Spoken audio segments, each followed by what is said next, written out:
નમસ્તે વિદ્યાર્થીઓ. હવે આપણે 7.8 નંબરની થિયરી લઈએ. દ્રઢ પદાર્થનું સંતુલન. બરાબર. હવે અત્યાર સુધી આપણે બે પ્રકારની ગતિ સમજ્યા. એક કઈ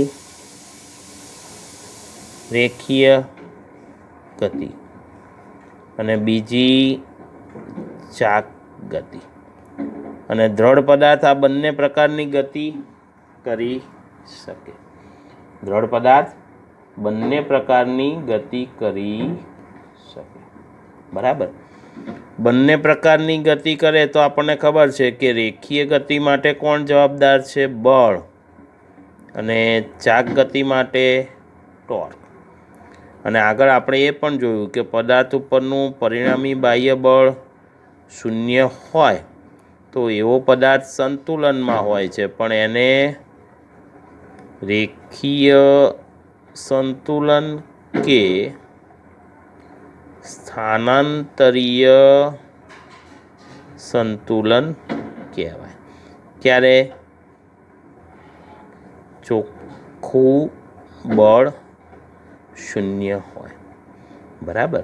અને એ જ રીતે પદાર્થ પરનું ચોખ્ખું ટોર્ક શૂન્ય હોય તો સંતુલનમાં, પણ એને કયું કહેવાય? તો એને ચાકગતીય સંતુલન કહે.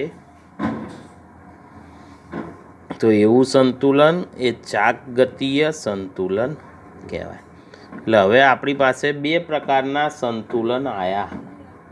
જો પરિણામી બળ શૂન્ય હોય તો રેખીય સંતુલન, એટલે F1 સદિશ પ્લસ F2 સદિશ પ્લસ અપ ટુ Fn સદિશ બરાબર 0. એટલે કે સિગ્મા i બરાબર 1 to n Fi સદિશ બરાબર 0. તો આ કયું સંતુલન કહેવાય? તો આને રેખીય સંતુલન કહેવાય. બરાબર. સમજાવ્યું? એટલે પદાર્થનું રેખીય વેગમાન સમય સાથે બદલતું નથી, કેમ કે કુલ બળ શૂન્ય છે. એ જ રીતે પદાર્થ ઉપર લાગતા ટોર્ક, એનો સદિશ સરવાળો કેવો? 0. એટલે કે sigma i is equal to 1 to n tau i સદિશ ઇઝ ઇક્વલ ટુ 0. તો પદાર્થનું કુલ કોણીય વેગમાન સમય સાથે બદલાતું નથી. તો આવા સંતુલનને શું કહેવાય? ચાકગતીય સંતુલન કહે છે. તો પદાર્થનું આવા સંતુલનને ચાકગતીય સંતુલન કહે છે. તો પછી એના એક્સ, વાય અને ઝેડ ઘટકો પણ કેવા હોય? એનો સરવાળો પણ 0. જેમ આપણે આમાં લીધું હતું ને, રેખીય સંતુલનમાં સિગ્મા ઓફ fx બરાબર 0, fy બરાબર 0, fz બરાબર 0. એ જ રીતે અહીંયા ટાઉ ix બરાબર 0, સિગ્મા i બરાબર 1 to n tau i y is equal to 0 લખાય. અને ઝેડ માટે શું લખાય? Tau i z is equal to 0. તો આ પદાર્થ, દ્રઢ પદાર્થ ચાકગતીય સંતુલનમાં છે તેમ કહેવાય. બરાબર. હવે આપણે બે પ્રકારના ઉદાહરણ લઈએ, રેખીય સંતુલન વાળું અને ચાકગતીય સંતુલન વાળું. અને અમુક પદાર્થોમાં બંને પ્રકારના સંતુલન હોય. અમુક પદાર્થમાં માત્ર રેખીય સંતુલન હોય. જો પરિણામી બળ 0 હોય પણ પરિણામી ટોર્ક 0 ના હોય તો એ ચાકગતીય સંતુલન ધરાવતો નહીં હોય. બરાબર ને? જેમ કે આપણે ઘરનો પંખો રેખીય ગતિ નથી કરતો, બરાબર, પણ ગોળ ગોળ ફરે છે. એટલે એના પાંખિયા ચાક ગતિ કરે છે પણ રેખીય ગતિ કરતા નથી, એટલે એ રેખીય સંતુલનમાં જ છે એવું કહેવાય, પણ ચાક ગતિય સંતુલનમાં નથી. બરાબર ને? તો એવું ઉદાહરણ લઈએ, ધારો કે એક સળિયો, આ બરાબર, સળિયો, આ એનું દ્રવ્યમાન કેન્દ્ર સી, આ બે બાજુની લંબાઈ એ જેટલી છે, આ એ છેડો ને આ બી છેડો. ધારો કે એ છેડા ઉપર હું અહીંયા એફ સદીશ જેટલું બળ લગાડું અધો દિશામાં, એ જ રીતે હું બી છેડા ઉપર પણ એફ સદીશ જેટલું જ બળ લગાડું, તો આ એફ સદીશ જેટલા બળના લીધે આ એ છેડો આ દિશામાં ગતિ કરે. આ દિશા એટલે કઈ વિષમ ઘડી કહેવાય. બરાબર? અને આ બી ઉપર લગાડેલા બળના લીધે આ દિશામાં એટલે કઈ દિશા? સમઘડી દિશામાં ગતિ કરશે. બરાબર?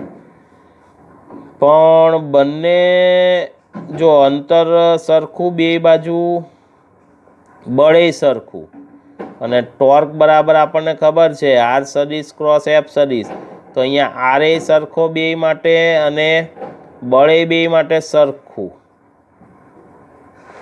તો એનો અર્થ એમ કે બે માટે બે છેડા ઉપર લાગતું ટોર્ક કેવું થાય? સરખું થાય. તો ટાઉ1 સદીશ પ્લસ ટાઉ2 સદીશ બરાબર 0, કેમ કે બેની દિશા પરસ્પર વિરુદ્ધ છે, મૂલ્યો સરખા છે. તો આ સળિયો ચાક ગતિ નહીં કરે, એટલે શું કહેવાય? ચાક ગતિય સંતુલન છે. પણ પરિણામી બળ 0 થાય છે? ના, પરિણામી બળ 0 નથી થતું. પરિણામી બળ તો એફ ડેશ સદીશ બરાબર એફ સદીશ પ્લસ એફ સદીશ એક જ દિશામાં છે, એટલે 2f સદીશ થયું. તો પરિણામી બળ 0 નથી, તો રેખીય કે કયો શબ્દ વપરાય? સ્થાનાંતરીય સંતુલનમાં નથી.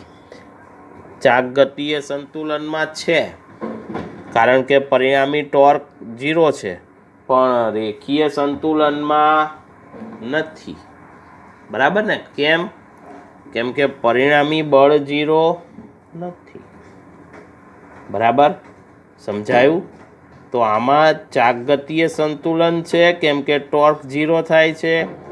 રેખીય સંતુલન નથી, કેમ કે પરિણામી બળ 0 નથી.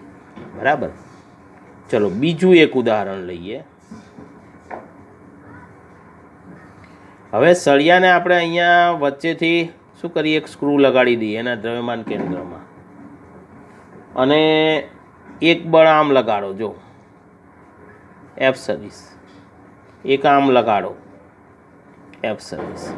સ્ક્રૂ નથી લગાડો, એમનેમ રાખો તો બી આપણે જે જોઈએ છે મળશે, લંબાઈ સરખી. તો હવે શું થશે કે આ બળ વડે જે ટોર્ક લાગ્યું ટાઉ1 સદીશ એ આ દિશામાં, એટલે કઈ? ઘડિયાળના કાંટાની વિરુદ્ધ દિશા, એટલે વિષમ ઘડી. અને આના વડે લાગતું ટોર્ક એ જ દિશામાં,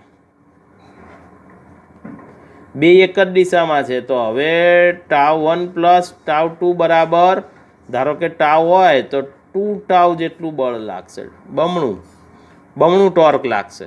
એટલે હવે પરિણામી ટોર્ક 0 નથી. તો આ ચાક ગતિ કરશે, જો આમ આ દિશામાં. બરાબર? ચાક ગતિ કરે તો શું કહેવાય? ચાક ગતિય સંતુલનમાં નથી. બરાબર? પણ બે બળો સમાન મૂલ્યના પરસ્પર વિરુદ્ધ દિશાના થઈ ગયા, 0. તો પરિણામી બળ 0 છે. પરિણામી બળ 0 હોય તો પછી રેખીય સંતુલનમાં છે. ચાક ગતિય સંતુલનમાં નથી, પણ રેખીય સંતુલનમાં છે. અહીંયા ચાક ગતિય સંતુલન હતું, રેખીય સંતુલન નહોતું. અહીંયા ચાકગતીય સંતુલન નથી, ચાકગતિ થાય છે પણ રેખીય સંતુલનમાં છે, બરાબર. તો આ રીતે પરિણામી ટોર્ક 0 હોય તો ચાકગતીય સંતુલન, પરિણામી બળ 0 હોય તો રેખીય સંતુલન. ચોપડીમાં ઉદાહરણ આપ્યું છે, તમે કોઈ બરણી હોય એનું બૂચ ખોલો એટલે એ શું થાય, બરાબર ને. ધારો કે જો આ ડબ્બી છે એનું બૂચ ખોલવું એટલે જો હું બે બાજુથી આ જ રીતે સમાન મૂલ્યનું અને એક જ દિશામાં ટોર્ક લગાડીશ, જો આમ, તો આ ઢાંકણું જે છે એની શું થાય છે, ચાકગતિ થાય છે. એ આ ઉદાહરણ થયું, બરાબર. એ જ રીતે તમને ખબર હોય તો ચુંબકીય સોય ગમે તે દિશામાં જો આમ ફરે એમ રાખી હોય સમક્ષિતિજ, પણ એ કઈ દિશામાં સ્થિર થાય તો ઉત્તર દક્ષિણ. કેમ કે ઉત્તર છેડો બળ લગાડે પૃથ્વીનો અને દક્ષિણ છેડો, એટલે જો આમ હોય તો આની જેમ જ હોય, આમ હોય તો બે બાજુથી પૃથ્વીના ઉત્તર અને દક્ષિણ છેડા બળ લગાડે અને એને જો આમ કરીને આમ ફેરવી નાખે, એટલે ચાકગતિ થાય પણ રેખીય ગતિ થાય નહીં, કેમ કે અહીંયા વચ્ચેથી એને પકડી રાખી હોય. એટલે આ રીતે જો, બરાબર છે, સમજાયું. તો આ દ્રઢ પદાર્થનું સંતુલન.